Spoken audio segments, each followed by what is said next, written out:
subscribe and do hit the bell icon. Hello दोस्तों, नमस्कार। कैसे हैं आप? एक बार फिर से लीगल पहेली में आप सभी का स्वागत है। तो दोस्तों, ये मेरी लीगल पहेली में बहुत ज़रूरी मैंने ये समझा है कि जब मैं आपको लीगल पहेली समझा रहा हूँ या बताने की कोशिश कर रहा हूँ, तो उसमें कुछ खास, कुछ महत्वपूर्ण शब्दावलियाँ हैं जिनको कि समझना बहुत ज़रूरी है। बिना समझे आगे बढ़ना बड़ा मुश्किल होता है कि मैं क्या कह रहा हूँ, आप कैसे इसको समझेंगे। तो आज मैं एक छोटा सा वीडियो अपना यही बना रहा हूँ कि ये शब्दावली है क्या।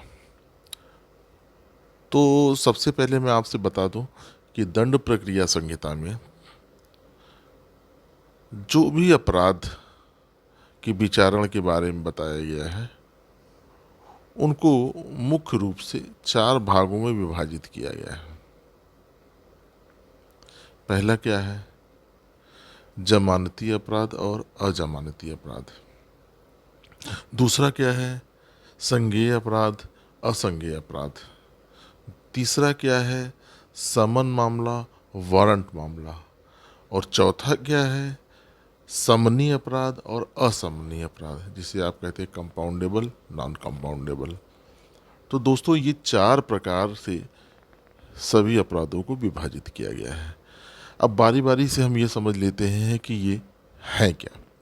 जमानती अपराध जो सीआरपीसी के शेड्यूल में दिखाए गए हैं कि ये जमानती हैं, वो तो जमानती अपराध है। जो अजमानती अपराध दिखाए गए वो अजमानती अपराध है। तो इसके सारे डिफिनीशंस अगर आप देखना चाहें तो सीआरपीसी की सेक्शन 2 में तमाम सब क्लॉजेज में इसको बताए गए हैं। तो जमानती अपराध उन अपराधों से है कि जब भी कोई व्यक्ति गिरफ्तार होता है और किसी भी निकटतम मजिस्ट्रेट या कंसर्निंग मजिस्ट्रेट के समक्ष ले जाया जाता है, तो मजिस्ट्रेट उससे पूछता है कि क्या ये आप बेल देने के लिए तैयार हैं, ये बेलेबल ऑफेंस है। तो वो अगर बेल देने के लिए तैयार है तो कोर्ट उसको बेल दे देता है, और बाद में उसके जो इन्वेस्टिगेशन होते हैं, इन्वेस्टिगेशन के बाद जो जैसा होगा फिर देखा जाएगा। तो यानी मुख्य रूप से ये समझ लीजिए कि जमानती अपराध वो अपराध होते हैं जिसमें कि अगर आप कोर्ट में पहुंच गए और सामने मजिस्ट्रेट से कह दिए कि साहब मैं बेल देने के लिए तैयार हूँ, तो तुरंत बेल आपको दे देगा। अब रही बात कि अजमानती अपराध क्या है। अजमानती अपराध में ऐसे होते हैं कि जिसमें कि जमानत जो है ये कोर्ट की डिस्क्रिप्शन पर डिपेंड करता है। वो कोर्ट का जो जुरिडिक्शन होता है, उसका इनहेरेंट पावर्स होते हैं, उसकी विवेकीय शक्तियाँ होती हैं कि मामला चूँकि गंभीर अपराध से होता है, अजमानती अपराध, तो ऐसे मामले में वो चाहेगा सरकमस्टांसेस जैसे होंगे, जो भी फैक्ट होंगे उनको देखने के बाद अगर उचित समझता है तो वो आपको बेल देगा अथवा आपको बेल नहीं देगा। तो ये हो गया अजमानती।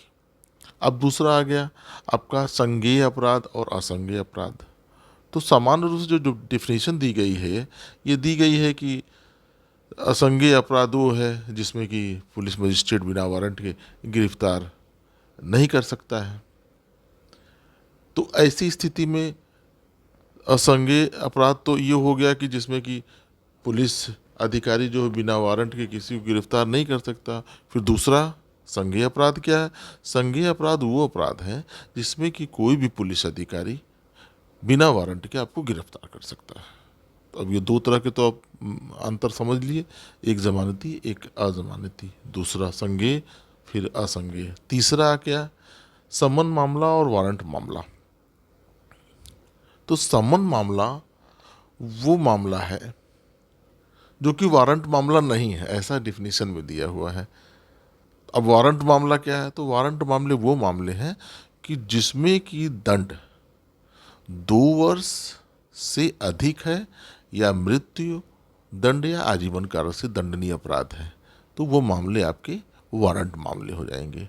तो समन मामला ये हो गया और वारंट मामला ये ऐसा हो गया कि जो 2 वर्ष से ज़्यादा के दंडनीय अपराध है।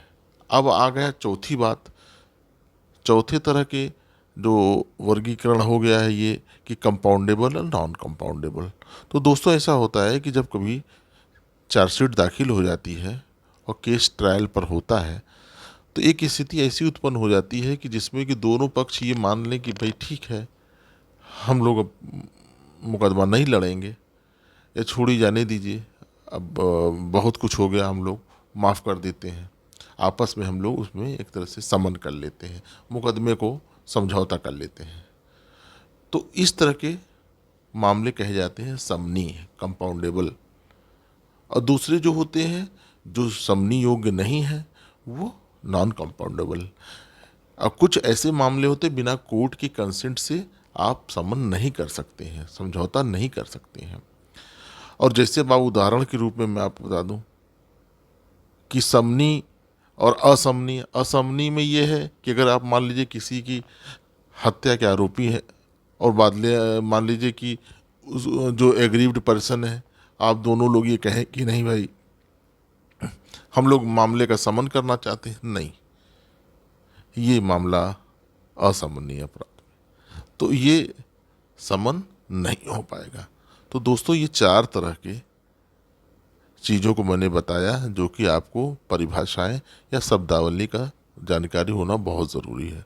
तो दोस्तों आज की मेरी लीगल पहेली में यही छोटी सी टॉपिक रही है। यदि आपको पसंद आए तो ज़रूर सब्सक्राइब करिएगा, लाइक करिएगा और कमेंट करिएगा। और कमेंट करना ज़रूर, क्योंकि कमेंट करने से मुझे ये जानकारी मिल रही है कि आप लोग क्या चाहते हैं। तो दोस्तों आज तक यहीं, जय हिंद, जय भारत।